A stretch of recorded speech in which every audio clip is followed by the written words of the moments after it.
can blind a person. मैंने आपके सामने प्रेस के सामने मैंने एक पेलेट गन का विक्टिम से आपसे बात करवाई. आपने देखा, अपनी आंखों से आपने देखा होगा, उसके शरीर में छर्रे थे, उसकी आंख में छर्रे थे. ऑल इंडिया मेडिकल इंस्टीट्यूट की जो रिपोर्ट थी उसमें लिखा है patient has been shot by pellet guns.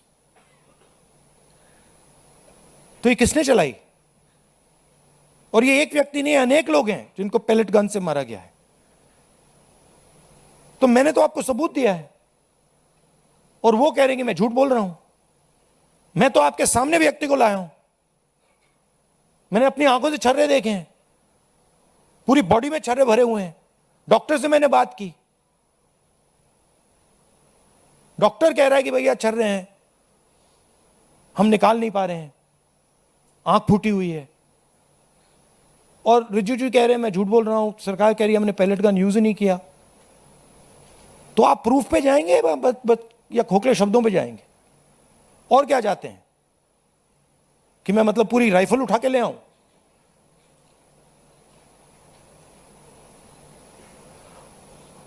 और जहां तक डिस्कशन की बात है, the bill is not worth discussing. What are the students saying? The student is saying that the education system does not work. Our papers are leaked. We go through extreme pain and discomfort. It is too expensive. And what is the government response? We will increase the punishment from 1 year to 10 years. What difference does that make? You don't punish anyone anyway. Nobody's been convicted. आज तक कोई conviction नहीं हुआ है और आप कह रहे हो भैया 1 साल से हम 10 साल बढ़ा देंगे. और आप ये भी कह रहे हो बिल में, आप ये भी कह रहे हो कि भैया 1 साल से हम 10 साल बढ़ाएंगे क्योंकि हम एक्सपेक्ट करते हैं कि पेपर लीक होगा.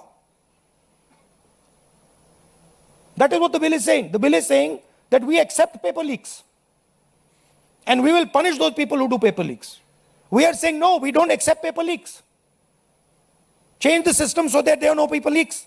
Remove the RSS from the infrastructure of education. Remove the VCs who have been appointed by the RSS. So the bill is a band-aid, not even a band-aid, when you need a surgery. And the bill has been put in place so that the RSS can escape.